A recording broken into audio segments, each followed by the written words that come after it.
এয়া আকাশবাণী গুৱাহাটীৰ FM মহাবাহু সংবাদ চলন্তিকা।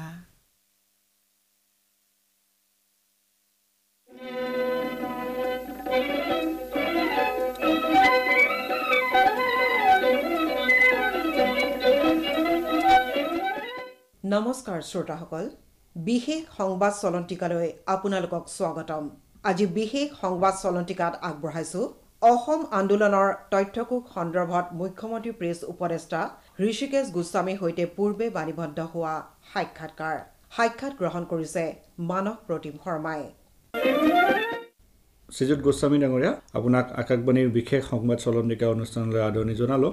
যদি প্ৰথমে আপোনাৰ পৰা জানিব বিচাৰে, অসম আন্দোলনৰ তথ্যকোষ এই গ্ৰন্থখন প্ৰকাশ কৰাৰ চিন্তা কিদৰে আহিল? আচলতে অসম আন্দোলন আৰম্ভ হৈছিলে 1978 চনৰ পৰা আৰু ইয়াৰ পৰিসমাপ্তি ঘটিছিল 1985 চনৰ 14 আগষ্টৰ পুৱতি নিশা দিল্লীত হোৱা অসম চুক্তিযোগে। আৰু তাৰ পিছত অসম গণ পৰিষদ চৰকাৰ ক্ষমতালৈ আহিছিল। গতিকে তাৰ পিছৰ পৰা আজিলৈকে যোৱাকালি যেতিয়া তথ্যকোষ ওলাল, এইটো তথ্যকোষখন ওলোৱাৰ বৰ প্ৰয়োজনীয়তা আছিল। কাৰণ নতুন প্ৰজন্মই উত্তৰ পুৰুষে এই বিষয়বিলাক সম্পৰ্কে জনাটো দৰকাৰ।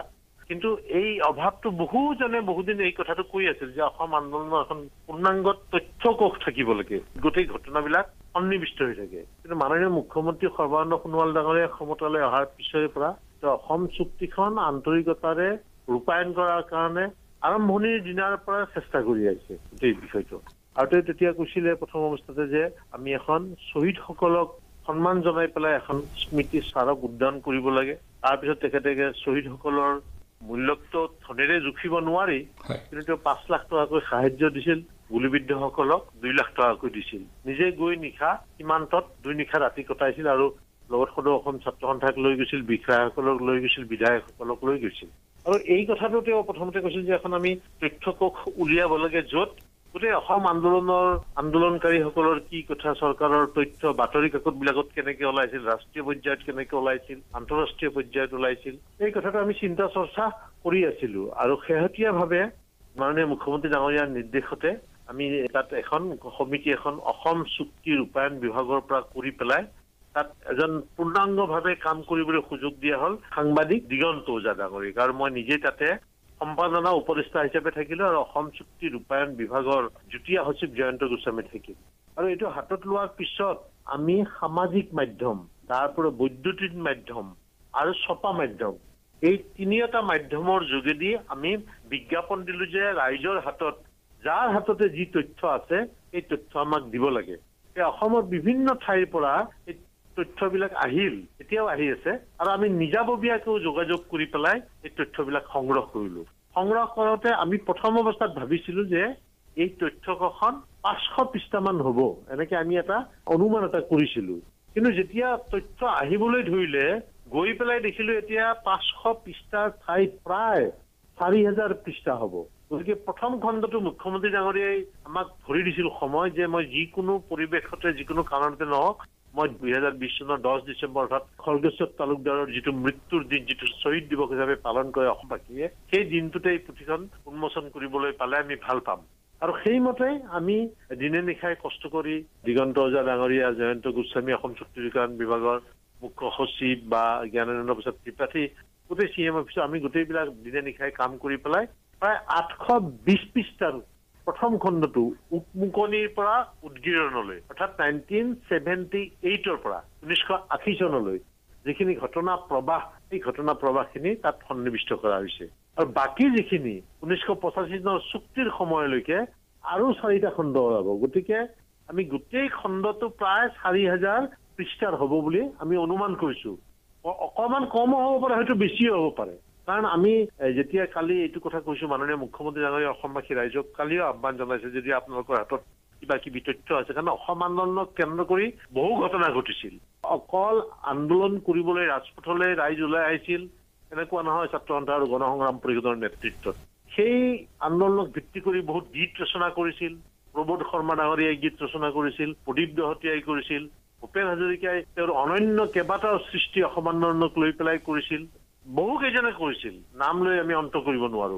এই অসম আন্দোলনক ভিত্তি কৰি বহুত সাহিত্য সৃষ্টি হৈছিল। ৰীতা চৌধুৰীৰ অবিৰত যাত্ৰা এক অনন্য উপন্যাস বিভিন্নজনে গীত লিখিছিল, বিভিন্ন আলোচনী। ধ্ৰুৱজ্যোতি বৰা ডাঙৰীয়া অসম সাহিত্য সভাৰ তেখেত সভাপতি আছিল। ধ্ৰুৱজ্যোতি বৰা ডাঙৰীয়াৰ তত্বাৱধানত এখন আজিৰ সময় বুলি এখন আলোচনী ওলাইছিলে। বহুত গোটেই অসমত বহুত বাতৰি কাকতৰ উপৰিও আলোচনী বহুত ওলাইছিল, যিবোৰত অসম আন্দোলনৰ আবেগ অনুভূতি মানুহৰ কথাবিলাক তাত সন্নিৱিষ্ট আছিল। গতিকে আচলতে সেই গোটেইবিলাক যদি আমি দিব পাৰো বহুত সময়ৰ দৰকাৰ হ'ব, আৰু মই ভাবোতো 4000 পৃষ্ঠাতকেও ডাঙৰ হ'ব। কাৰণ অসম আন্দোলনটোৱে খ্যাতি লাভ কৰিছিল আপোনাৰ তেতিয়া আজিৰ দৰে দূৰদৰ্শন নাছিলে, তেতিয়া আপোনাৰ ৰেডিঅ'ৰ যোগেদি, আজি আপোনালোকৰ ৰেডিঅ'ৰ যোগেদি মই ইণ্টাৰভিউ দিছিলো, আমি অল ইণ্ডিয়া ৰেডিঅ'ত তেতিয়া কাণ পাতি নিউজটো শুনি থাকো ৰাতিপুৱা। আনকি খৰ্গেশ্বৰ তালুকৰ মৰিব দিনাখন ঢুকাইছিলে তেখেত, সেইদিনাখনো আমি ৰাতিপুৱা সেই তাতে হাউলি বজাৰত বহি পেলাই ৰেডিঅ' শুনি আছিলো, গীতি মালিকাৰ পিছত বাতৰিত কি কথা আহে। গতিকে এই অসম আন্দোলনটো আন্তঃৰাষ্ট্ৰীয় পৰ্যায়লৈ লৈ গৈছিল বিবিচিত ৰেডিঅ'ৰ যোগেদি, আমেৰিকা ৱাশ্বিংটন ৰেডিঅ'ৰ যোগেদি, ঢাকা ৰেডিঅ', বিভিন্ন ৰাষ্ট্ৰীয় আন্তঃৰাষ্ট্ৰীয় পৰ্যায়ত ই মানুহৰ দৃষ্টি আকৰ্ষণ কৰিবলৈ সক্ষম হৈছিলে। আৰু ঠিক তেনেকে ইলাষ্ট্ৰেটেড উইকলি অফ ইণ্ডিয়া তেতিয়া সম্পাদক আছিল MB কামাত ডাঙৰীয়া। MB কামাত ডাঙৰীয়াই এটা ইছ্যু এটা উলিয়াইছিল ইলাষ্ট্ৰেটেড উইকলি অফ ইণ্ডিয়াৰ, যাৰ হেডলাইন দিয়া আছিল নেগলেক্টেড আছাম, আৰু সেইটো গোটেই ভাৰতবৰ্ষত জোকাৰণি তুলিছিল। আমি সেই বেটুপাতটো, ৰঙীন বেটুপাতটো এই প্ৰথম খণ্ডত আমি সন্নিৱিষ্ট কৰিছো। ঠিক তেনেকে চানডে বাতৰি কাকতত ৰাজমোহন গান্ধী আছিলে মহাত্মা গান্ধীৰ নাতিনীয়েক, তেওঁ এখন বাতৰি কাকত উলিয়াইছিল, সেইখনৰ নাম আছিলে হিম্মত। সেইখন ওলাইছিল মুম্বাইৰ পৰা, আৰু তাতো অসম আন্দোলন সম্পৰ্কে দিছিল, ইণ্ডিয়া টুডেত দিছিল। গতিকে আমি যিমান পাৰো তথ্য সংগ্ৰহ কৰিবলৈ যত্ন কৰিছো। আমাৰ মতামত তাত দিয়া নাই। মই নিজে অসম আন্দোলনকাৰী আছিলো আৰম্ভণিৰ পৰা চুকি হোৱাৰ সময়লৈকে, কিন্তু মই নিজৰ মতামত তাত দাঙি ধৰা নাই।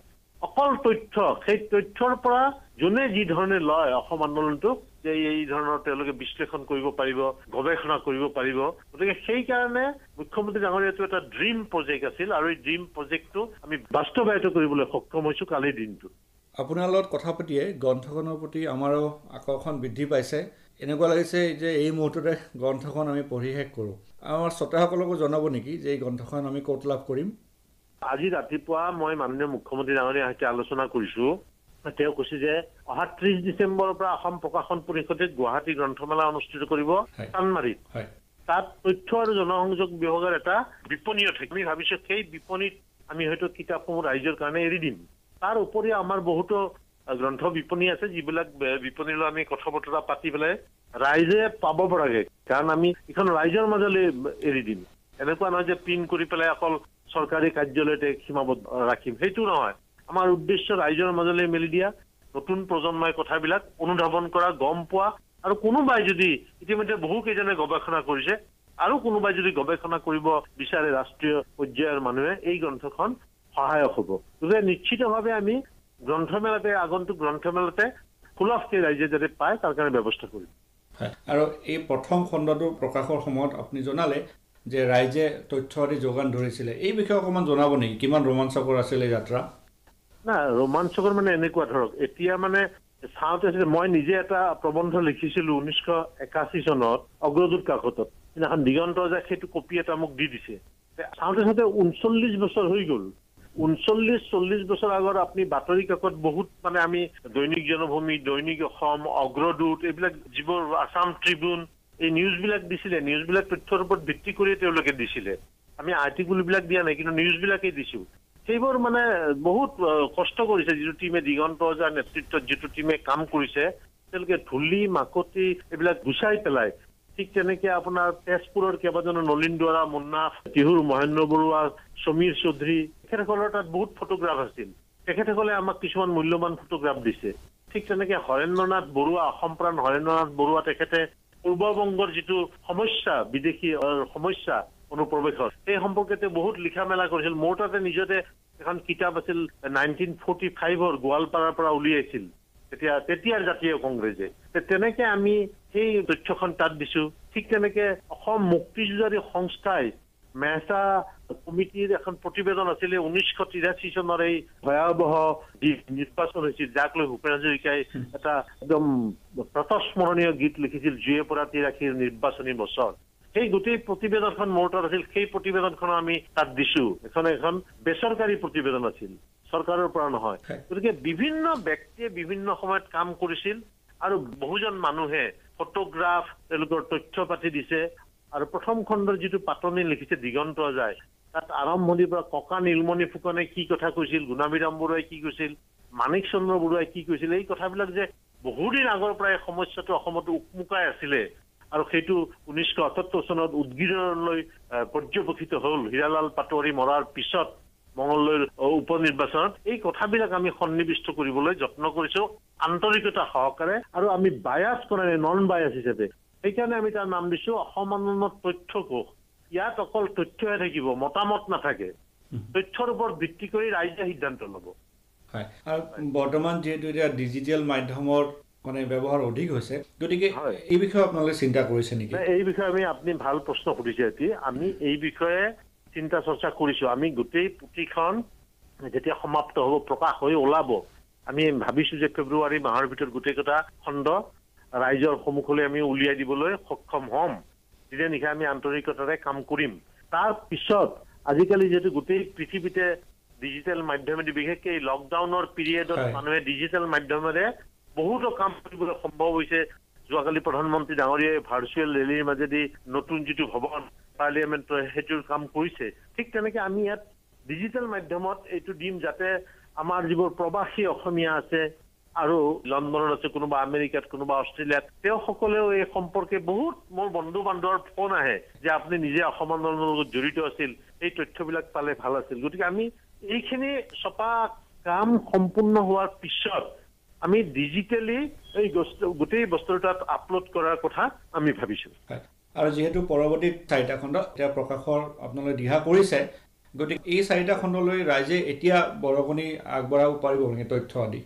না ডেফিনেটলি পাৰিব বা বুক কৰিবলৈ এটা নিশ্চয় আমি এটা ব্যৱস্থা এটা কৰিব লাগিব আৰু ৰাইজে পোৱাকৈ ব্যৱস্থা কৰিম মানে মূল কথা ইয়াত এইখন কিবা বিক্ৰী কৰি ধন লাভ কৰা বা প্ৰফিট কৰা তেনেকুৱা উদ্দেশ্য নাই মূল উদ্দেশ্য হৈছে যে এইটো যাতে গোটেই ৰাইজে যাতে এই গোটেই আন্দোলনটো গম পায় কাৰণ চকুৰ পচাতে আমাৰ সিদিনা লাগে আমাৰ চকুৰ আগত খৰগেশ্বৰ তালুকদাৰৰ মৃত্যু হৈছিল এতিয়া দৈনিক অসমত তেতিয়া কীৰ্তিনাথ হাজৰিকা ডাঙৰীয়া আছিল তেখেতে হেডলাইন দিছিলে পুৱতি নিশাৰ মৃত্যুৰ ধুমুহা গতিকে এই দিনটো চাওঁতে 40 বছৰ পাৰ হৈ গ'ল আৰু দিন যিমানেই যাব আপুনি পুৰণি তথ্যবিলাক বিচাৰি নাপাব উয়ে খাব কাৰণ আমাৰ ইয়াৰ যিটো জলবায়ু সেইটো সেমেকা জলবায়ুত বস্তুবিলাক মানে আপোনাৰ ফাংকাজ হৈ যায় গতিকে সেই আমি তথ্যবিলাক যাতে হেৰাই নাযায় আমি বহুত তথ্য পাবলৈ সক্ষম হোৱা নাই অগ্ৰদূত কাকতত তেতিয়া কনক সেন ডাঙৰীয়া এই 3দিনীয়া অগ্ৰদূত আছিলে শ্বহীদবিলাকৰ ফটো দিয়ে তাৰ তেওঁ শিতান খুলিছিলে সেই মৃত্যু অপৰাজেয় গতিকে আমি প্ৰত্যেকজন শ্বহীদৰ ফটো হয়তো এতিয়া পাবলৈ সক্ষম নহ'ব